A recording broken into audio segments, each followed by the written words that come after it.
أعوذ بالله من الشيطان الرجيم. ليس على الأعمى حرج ولا على الأعرج حرج ولا على المريض حرج ولا على أنفسكم أن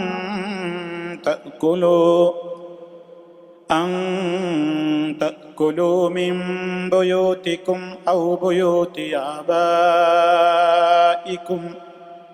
أو بيوت أمهاتكم أو بيوت إخوانكم أو بيوت أخواتكم أو بيوت أعمامكم أو بيوت عماتكم أو بيوت أخوالكم أو بيوت خالاتكم أو ما ملكتم مفاتحه أو صديقكم. ليس عليكم جناح أن تأكلوا جميعا أو أشتاتا فإذا دخلتم بيوتا فسلموا على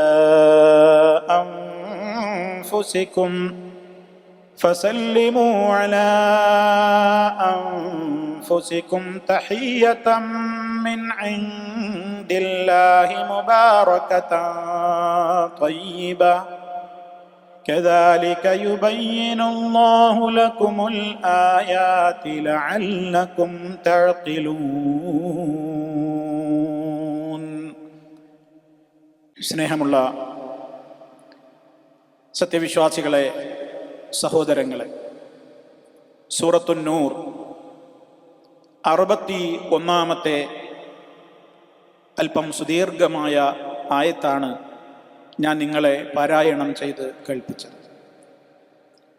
ഈ ആയത്തിൽ പറയുന്ന കാര്യങ്ങൾ എന്താണ് എന്ന് ചുരുങ്ങിയ നിലക്ക് നമ്മൾ ഗ്രഹിക്കേണ്ടതുണ്ട്. എന്താണ് ഇവിടെ റബ്ബ് പറയുന്നത്? ലൈസ അലൽ അഅ്മ ഹറജുൻ. അഅ്മ എന്ന് പറഞ്ഞാൽ അന്ധൻ എന്നാണ് അർത്ഥം, കണ്ണ് കാണാത്തവൻ. അന്ധന്റെ മേൽ ഇല്ല ഹറജുൻ, കുറ്റമില്ല. ഹറജ് കുറ്റം. അപ്പൊ എന്തായി അർത്ഥം? ലൈസ അലൽ അഅ്മ ഹറജുൻ, അന്ധന്റെ മേൽ കുറ്റമില്ല. അതുപോലെ തന്നെ വലാ അലൽ അഅ്റജി, അഅ്റജ് എന്ന് പറഞ്ഞാൽ ശരിക്ക് നടക്കാൻ കഴിയാത്ത മുടന്തുള്ളയാൾക്കാണ് എന്ത് പറയുക? അഅ്റജ്. അഅ്റജിനും മുടന്തുള്ളവനും മുടന്തന്റെ മേലും കുറ്റമില്ല, വിഷമമില്ല. ഹറജ് വിഷമം, കുറ്റം എന്നൊക്കെ പറയാം. വലാ അലൽ മരീദ്, മരീദ് എന്ന് പറഞ്ഞാൽ ആരാണ്? നമുക്കറിയാം, രോഗിയാണ്, രോഗി. വലാ അലൽ മരീദ്, രോഗിയുടെ മേലും വിഷമമില്ല, കുറ്റമില്ല, ബുദ്ധിമുട്ടില്ല. എന്തിന്? വലാ അലൽ മരീദ് ഹറജുൻ വലാ അലാ അൻഫുസിക്കും, നിങ്ങളുടെ മേലും നിങ്ങളുടെ സ്വന്തം പേരിലും ഇല്ല, നിങ്ങളുടെ സ്വന്തം പേരിലും ഇല്ല. ഹറജ്, കുറ്റമോ വിഷമമോ ഒന്നും ഇല്ല. എന്തിന്? അതാണ് ഇനി പറയാൻ പോകുന്നത്. നിങ്ങൾ ഭക്ഷിക്കുക എന്നത് തെറ്റല്ല. ഭക്ഷിക്കുക, അകല യഅ്കുലു, നമുക്കെല്ലാവർക്കും അറിയാവുന്ന വേർഡാണ്. അൻതഅ്കുലു, നിങ്ങൾ ഭക്ഷിക്കുക എന്നുള്ളത്, നിങ്ങൾ ഭക്ഷിക്കൽ വിഷമകരമല്ല, കുറ്റകരമല്ല, തെറ്റല്ല. എവിടെ നിന്നൊക്കെ? മിൻ ബുയൂതികും, നിങ്ങളുടെ വീടുകളിൽ നിന്ന്. എന്താണ് ഇങ്ങനെ പറയുന്നത് എന്ന്? എന്താ നിങ്ങളെ വീട്ടിൽ നിന്ന് നിങ്ങൾ പിന്നെ എങ്ങനെ ഇവർക്കൊക്കെ ഭക്ഷണം കഴിക്കുന്നതിന് തെറ്റില്ല എന്ന് പറയാൻ എന്താ കാരണം? എന്താ അതിൻ്റെ ഉദ്ദേശം എന്ന് ഇൻഷാ അള്ളാഹ് അതിൻ്റെ തഫ്സീറുകളിലൂടെ കടന്നു പോകുമ്പോൾ കാര്യം വ്യക്തമാകും. ഇപ്പോൾ നമ്മൾ പദത്തിൻ്റെ അർത്ഥങ്ങൾ ഗ്രഹിക്കുക. നിങ്ങൾ നിങ്ങളുടെ വീടുകളിൽ നിന്ന് ഭക്ഷിക്കുന്നതിൽ നിന്ന് തെറ്റില്ല, അത് വിഷമകരമല്ല. ഔ ബുയൂത്തി ആബായിക്കും, അല്ലെങ്കിൽ നിങ്ങളുടെ പിതാക്കളുടെ വീടുകളിൽ നിന്ന്. ബുയൂത്ത് ഒക്കെ നമുക്കറിയാവുന്ന വേർഡുകളാണ്. ബൈത്തിന്റെ ജംആണ് ബുയൂത്ത്. അബുൻ എന്നുള്ളതിന്റെ ബഹുവചനമാണ് ആബാ, നിങ്ങളുടെ പിതാക്കളുടെ വീടുകളിൽ നിന്ന്. ഔ ബുയൂത്തി ഉമ്മഹാത്തിക്കും, അല്ലെങ്കിൽ നിങ്ങളുടെ മാതാക്കളുടെ വീടുകളിൽ നിന്ന്. ഉമ്മന്റെ ജമ്മാണ് ഉമ്മഹാത്ത്, നിങ്ങളുടെ മാതാക്കളുടെ വീടുകളിൽ നിന്ന്. ഔ ബുയൂത്തി ഇഖ്വാനിക്കും, അല്ലെങ്കിൽ നിങ്ങളുടെ സഹോദരന്മാരുടെ വീടുകളിൽ നിന്ന്. ഇഖ്വാൻ അഖുൻ സഹോദരൻ, ഇഖ്വാൻ സഹോദരന്മാർ. ഔ ബുയൂത്തി അഖവാത്തിക്കും, ഉഖ്ത് സഹോദരി, അഖവാത്ത് സഹോദരിമാർ, അല്ലെങ്കിൽ നിങ്ങളുടെ സഹോദരിമാരുടെ വീടുകളിൽ നിന്ന്. ഔ ബുയൂത്തി അഅ്മാമിക്കും, അമ്മ, അമ്മ എന്ന് പറഞ്ഞാൽ പിതൃവ്യന്മാർ, പിതൃവ്യന്മാരുടെ വീടുകളിൽ നിന്ന്, അല്ലെങ്കിൽ നിങ്ങളുടെ പിതൃവ്യന്മാരുടെ വീടുകളിൽ നിന്ന് നിങ്ങൾക്ക് ഭക്ഷണം കഴിക്കാം. ഔ ബുയൂത്തി അമ്മാതിക്കും, അല്ലെങ്കിൽ നിങ്ങളുടെ അമ്മായികളുടെ വീടുകളിൽ നിന്ന്. അമ്മത്തിന്റെ ജമ്മ്, മറ്റത് അമ്മ ജമ്മ്, പിന്നെ അമാമ്. ഇവിടെ അമ്മത്ത് അമ്മായി, അമ്മായി അതിന്റെ ബഹുവചനമാണ് എന്ത്? അമ്മ, അമ്മാതിക്കും, അല്ലെങ്കിൽ നിങ്ങളുടെ അമ്മായികളുടെ വീടുകളിൽ നിന്ന്. ഔ ബുയൂത്തി അഖ്വാലിക്കും, അല്ലെങ്കിൽ നിങ്ങളുടെ അമ്മാവന്മാരുടെ വീടുകളിൽ നിന്ന്. മാതൃ സഹോദരന്മാര്, മാതൃ സഹോദരന്മാർ അവരാണല്ലോ അമ്മാവന്മാര്, മറ്റൊരു പിതൃ സഹോദരന്മാരാണ്, അതാണ് പിതൃവ്യന്മാർ. ഔ ബുയൂത്തി, അപ്പൊ ഖാലിന്റെ ബഹുവചനമാണ് ഖാലുൻ, അതിന്റെ ബഹുവചനമാണ് അഖ്വാൽ, മാതൃ സഹോദരൻ, മാതൃ സഹോദരൻ അല്ലെങ്കിൽ മാതൃ സഹോദരന്മാർ. ഔ ബുയൂത്തി ഖാലാത്തിക്കും, അല്ലെങ്കിൽ നിങ്ങളുടെ ഇളയമ്മ മൂത്തമ്മമാരുടെ വീടുകളിൽ നിന്ന്. അതാണ് പിന്നെ മാതൃ സഹോദരിമാർ എന്നറിയപ്പെടുന്നത്. ഖാലത്ത്, ഖാലത്തിന്റെ ബഹുവചനമാണ് ഖാലാത്ത്, ഉമ്മാന്റെ അനിയത്തി, ഏട്ടത്തി, അതാണല്ലോ ഇളയമ്മ മൂത്തമ്മ, ചിലയിടങ്ങളിൽ ചിറ്റമ്മ എന്നൊക്കെ പറയും, അവരുടെ വീടുകളിൽ നിന്ന്. ഔ അല്ലെങ്കിൽ മാ മലക്തും, നിങ്ങൾ അധീനപ്പെടുത്തിയിട്ടുള്ള വീടുകളിൽ നിന്ന്, നിങ്ങൾ അധീനപ്പെടുത്തിയ വീടുകളിൽ നിന്ന്. മലക്ക എന്ന് പറഞ്ഞാൽ ഉടമപ്പെടുത്തി. ഔ അല്ലെങ്കിൽ മാ മലക്തും, നിങ്ങൾ ഉടമപ്പെടുത്തിയ വീടുകളിൽ നിന്ന്. എന്താ നിങ്ങൾ ഉടമപ്പെടുത്തിയിട്ടുള്ളത്? മഫാത്തിഹു, അതിന്റെ ചാവികൾ. മിഫ്താഹിന്റെ ബഹുവചനമാണ് മഫാത്തിഹ്. ചാവി നിങ്ങളുടെ കയ്യിലാണ്, ആ വീടിന്റെ ഉടമ നിങ്ങളെ ഏൽപ്പിച്ചിരിക്കുകയാണ്, നിങ്ങൾ ഉപയോഗിച്ചോളൂ എന്നും പറഞ്ഞ് ചാവി നമ്മളെ കയ്യിൽ തന്നിരിക്കുകയാണ്. പിന്നെ ഞാൻ അവിടുന്ന് ഭക്ഷണം എടുത്ത് കഴിക്കാൻ പറ്റുമോ? നമ്മളെ വീടല്ല നോക്കാൻ പറഞ്ഞിട്ടുള്ളൂ, ഭക്ഷണം കഴിക്കാൻ അവർ നമ്മളോട് അത് കഴിച്ചാൽ അവർക്ക് വിഷമാവും എന്നൊന്നും പറഞ്ഞിട്ടില്ലല്ലോ. ആ നിലക്ക് നിങ്ങൾ ചാവി, നിങ്ങളെ വിശ്വസിച്ച് നിങ്ങൾക്ക് ചാവി ഏൽപ്പിച്ച് താമസിക്കാൻ വിട്ട് തന്നിരിക്കുകയാണ്. അങ്ങനെയുള്ള ഇടങ്ങളിൽ നിന്ന്. മലക്കത്തും മഫാത്തിഹു. ഔ സദീഖിക്കും, സദീഖ് നമുക്കറിയാം, ഫ്രണ്ട്, ചങ്ങാതി, കൂട്ടുകാരൻ. ഔ സദീഖിക്കും, അല്ലെങ്കിൽ നിങ്ങളുടെ ചങ്ങാതിയുടെ വീട്ടിൽ നിന്ന് ഒക്കെ നിങ്ങൾക്ക് ഭക്ഷണം കഴിക്കാതിനൊന്നും തെറ്റില്ല. അപ്പൊ അതാണ് ഇപ്പൊ ഇതുവരെയും പറഞ്ഞത്. ഈ എണ്ണപ്പെട്ട സ്ഥലങ്ങളിൽ നിന്നൊക്കെ നിങ്ങൾക്ക് ഭക്ഷണം കഴിക്കാന്ന്. അത് ആരുടെ മേലൊന്നും കുറ്റമില്ല. ഒരു അന്ധന്റെ മേൽ കുറ്റമില്ല, മുടന്തന്റെ മേൽ കുറ്റമില്ല, രോഗിയുടെ മേൽ അത് വിഷമം വിചാരിക്കേണ്ട കാര്യമില്ല.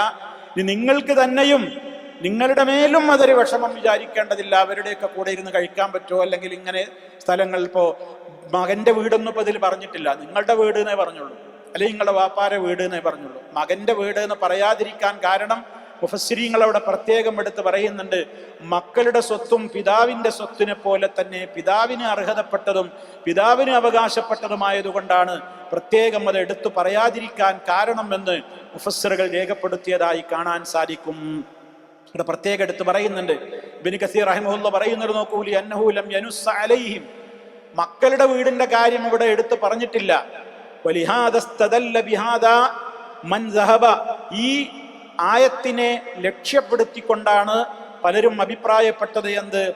അന്നമാലൽ വലതി, മക്കളുടെ ധനം, ബിമൻസിലത്തി മാലി അബീഹി, അയാളുടെ പിതാവിന്റെ ധനത്തെ പോലെ തന്നെയാണ്, അയാൾക്കതിൽ കൈകാര്യാധികാരമുണ്ട്. മാത്രമല്ല നബി സല്ലല്ലാഹു അലൈഹി വസല്ലമിൽ നിന്നുള്ള ഒരു റിപ്പോർട്ടിൽ ഇപ്രകാരം കാണുവാനും സാധിക്കും.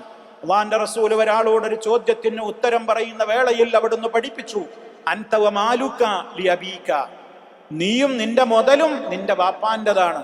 നീ നിന്റെ ബാപ്പാന്റെ മോനാണ്, നിന്റെ മുതലും നിന്റെ ബാപ്പാൻ്റെതാണ് എന്ന് പറഞ്ഞാൽ അതിൽ ബാപ്പക്ക് കൈകാര്യാധികാരവും അവകാശമൊക്കെ ഉണ്ട്, അനുവദിച്ചു കൊടുത്തിട്ടുണ്ട്. നല്ല നിലക്ക് അടിവരയിടണം, നല്ല നിലക്ക് മാന്യമായ നിലക്ക് അതിൽ ഇടപെടുവാനും അതിനൊക്കെ അള്ളാഹു അവർക്ക് അനുവാദം നൽകിയിട്ടുണ്ട്. അപ്പൊ അത് നമ്മൾ കൂട്ടത്തിൽ മനസ്സിലാക്കണം. അവിടെ നിങ്ങളുടെ മക്കളുടെ വീടുകളിൽ നിന്ന് എന്ന് പ്രത്യേകം പറയാതിരുന്നത് എന്തുകൊണ്ട് എന്ന് ഖുർആൻ വ്യാഖ്യാതാക്കൾ പറഞ്ഞിടത്ത് ഈ കാര്യം പറഞ്ഞ വാചകമാണ് ഞാൻ നിങ്ങളെ കേൾപ്പിച്ചത്. അപ്പൊ സഹോദരങ്ങളെ, ഇതൊക്കെ എന്തിനാണ് അള്ളാഹു ഇങ്ങനെ എടുത്തു പറയുന്നത്? അതിനുശേഷം നമുക്ക് പറയാം. ഇനി അടുത്ത ഭാഗം എന്താണ് ഇതിൽ പറയുന്നത്? അപ്പോ ലൈസ അലൈക്കും, ഇനി തുടർന്നുകൊണ്ട് പറയുന്നത് എന്താ? ലൈസ അലൈക്കും, നിങ്ങളുടെ മേലില്ല ജുനാഹുൻ, തെറ്റില്ല, നിങ്ങളുടെ മേൽ ജുനാഹുൻ, തെറ്റില്ല. എന്ത്? അൻതകുലൂ, നീ ഭക്ഷണം കഴിക്കുമ്പോൾ ഒറ്റക്ക് മാത്രമാണോ കഴിക്കേണ്ടത്, അതല്ലെങ്കിൽ ഒരുമിച്ചിരുന്ന് മാത്രമാണോ കഴിക്കേണ്ടത്? അങ്ങനെ വല്ല നിയമവും ഇസ്ലാമിലുണ്ടോ? അതാണ് ഇവിടെ പറയുന്നത്. ലൈസ അലൈക്കും, നിങ്ങളുടെ മേൽ ജുനാഹുൻ, തെറ്റില്ല, അൻതകുലൂ, നിങ്ങൾ ഭക്ഷിക്കുന്നതിന്, ജമീഅൻ, എല്ലാവരും കൂടെ ഒന്നിച്ച് ഒരുമിച്ച് ഭക്ഷണം കഴിക്കുന്നതിന്, ഔ അഷ്താതാ, അല്ലെങ്കിൽ വെവ്വേറെ വേറെ വേറെ പിരിഞ്ഞുകൊണ്ട് അങ്ങനെ വേറെ വേറെ ഒറ്റക്കിരുന്ന് കഴിക്കുന്നതിനും തെറ്റൊന്നുമില്ല.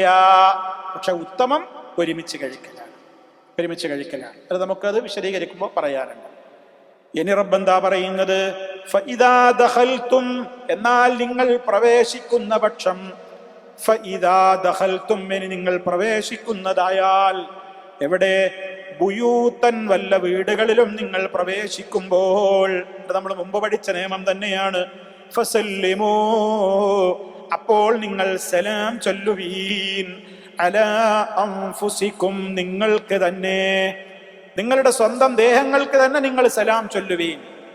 അപ്പൊ മറ്റൊരാൾക്ക്, ഒരു മുസ്ലിം സഹോദരന് നമ്മൾ അങ്ങോട്ട് സലാം പറയുന്നത് നമുക്ക് വേണ്ടി തന്നെയുള്ള രക്ഷാതേട്ടമാണ്. കാരണം മുസ്ലിമീങ്ങൾ അവരൊക്കെ ഒറ്റക്കെട്ടാണ്, ഒരേ ശരീരം പോലെയാണ്.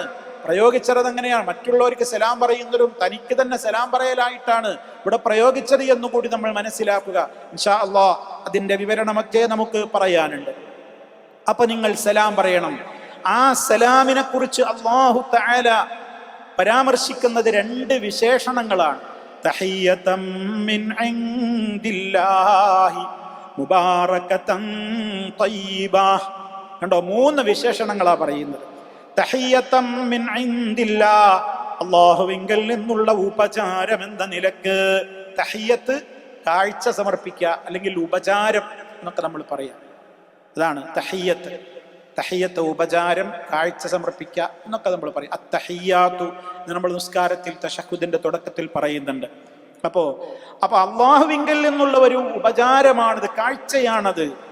തീർന്നില്ല. മുബാറകത്തൻ, ഇത് അനുഗ്രഹീതമായ, ആശീർവദിക്കപ്പെട്ടിട്ടുള്ള പ്രത്യേകമായ ഒരു ഉപചാര വാക്കാണ് ഈ സലാം പറയൽ.